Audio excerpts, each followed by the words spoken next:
So here you can see a good anatomy model. It shows the spinal cord inside the vertebral column. The vertebral body has been removed and spinal cord is visible, and you can see spinal nerves coming out from the intervertebral foramina.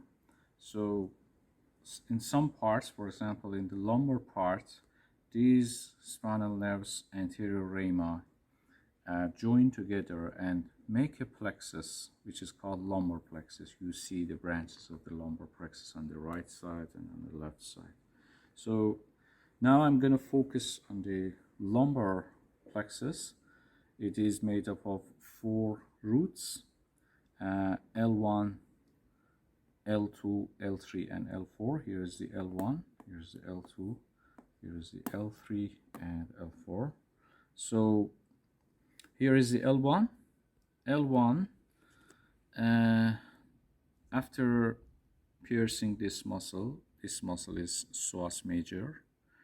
You see it splits into 2 branches. The top one is iliohypogastric. The below one is ilioinguinal. So this is L1, iliohypogastric, ilioinguinal. So these 2 nerves passing through the passing between the muscles of the abdominal wall. Here imagine that here is the abdominal wall. It passes between the abdominal wall muscles. Here I will show you. Here is the psoas major. L1 crosses this muscle, quadratus lumborum, and piercing this muscle of the abdomen and transferring or passing between these 2 muscles of the abdominal wall, and it comes here, iliohypogastric, reach here below the navel umbilicus, and it provides the sensory innervation to skin over the below the navel here. But ilioinguinal passes through inguinal canal. Here is the inguinal canal, and it provides innervation, sensory innervation to the genital system and the skin of the thigh here. So we have L1. I will show you again. L1 divides into division, iliohypogastric and ilioinguinal. And here is the L2, and L1 and L2. You see here is the L1. It receives a branch from the L2. L2 receives a branch from L1, and it provides a nerve which is called genitofemoral. Genitofemoral coming from the L1 and L2. And as its name suggests, it has genital branch and femoral branch. Genital branch supplies innervation, sensory innervation for the genital part, reproductive part, and femoral branch supplies the sensory innervation for the thigh here. So it comes down, and genital branch innervates here, reproductive system, sensory innervation for the reproductive system. Femoral branch, after passing underneath the inguinal ligaments, provides sensory innervation for the skin over the femoral triangle here.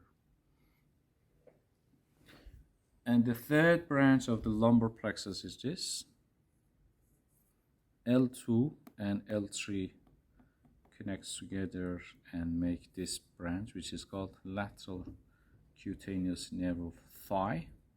Lateral cutaneous nerve of thigh, if you want to find the lateral cutaneous nerve of thigh, first of all you should find the iliacus, because it crosses the iliacus muscle and then passes underneath the inguinal ligament. Imagine that this is inguinal ligament. This passes underneath the inguinal ligament and provides sensory innervation for the lateral surface of the thigh. That's why it is called lateral cutaneous nerve of thigh. I will show you here. Imagine that here is the iliacus my finger is lateral cutaneous nerve of thigh. It crosses the iliacus, passes underneath the inguinal ligament, and provides sensory innervation for the lateral surface of the thigh. That's why it is called lateral cutaneous nerve of thigh.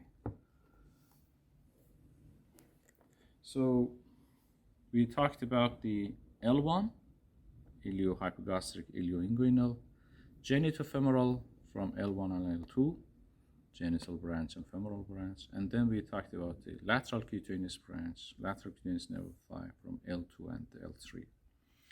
Then we have a femoral nerve. Here is the femoral nerve. It is the largest one of the lumbar plexus. It is between the psoas major and iliacus. Here's the iliacus. Here is the psoas major. Lateral to the psoas major, you can find the femoral nerve. So femoral nerve, I'll show you here. Here is the iliacus.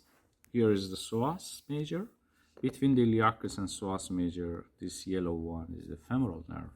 It's the biggest one in the lumbar plexus. It passes underneath the inguinal ligament. So here is the femoral ligament. So it provides sensory and motor innervation for the skin and for the muscles of the anterior compartment of the thigh. So it innervates this muscle, iliacus, this muscle, pectineus, all heads of the quadriceps femoris, rectus femoris, vastus medialis, vastus lateralis, and vastus intermedius. So it also supplies sensory innervation for the skin over these muscles here, anterior compartment part of the thigh. So I'll show you again. It innervates the iliacus, pectineus, four heads of the quadriceps femoris, and also provides sensory innervation for the skin over the anterior compartment of the thigh. It also has a sensory branch which is so long, and it runs all the way down in this canal, abductor canal, and it goes down, and after crossing the knee joint medially, it pierces the deep fascia, and it provides sensory innervation for the medial surface of the leg and medial surface of the foot. So it is called saphenous nerve. Why it is called saphenous nerve? Because it's traveling along with great saphenous vein on the medial side of the leg and foot.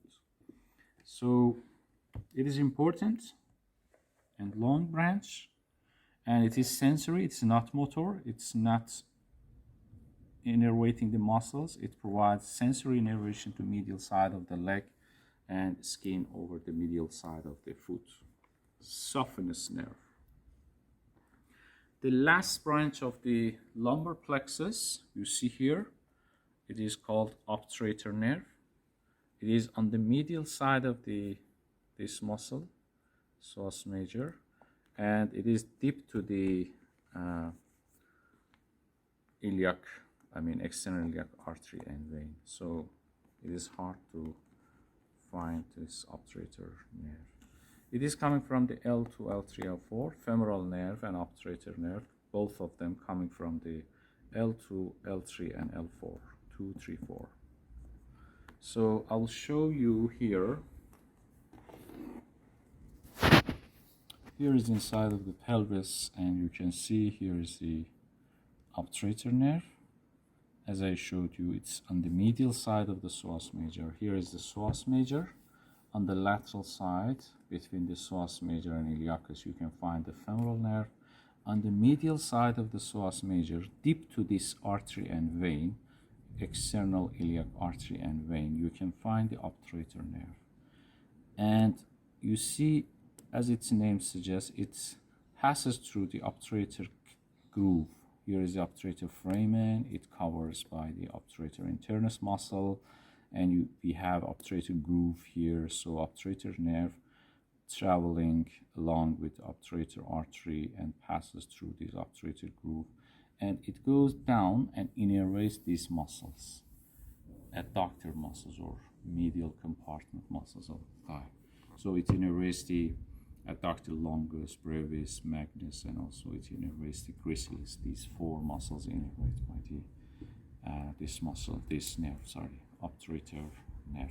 It also supplies sensory innervation, the skin over this muscle, this small patch of skin over this muscle here. Thank you.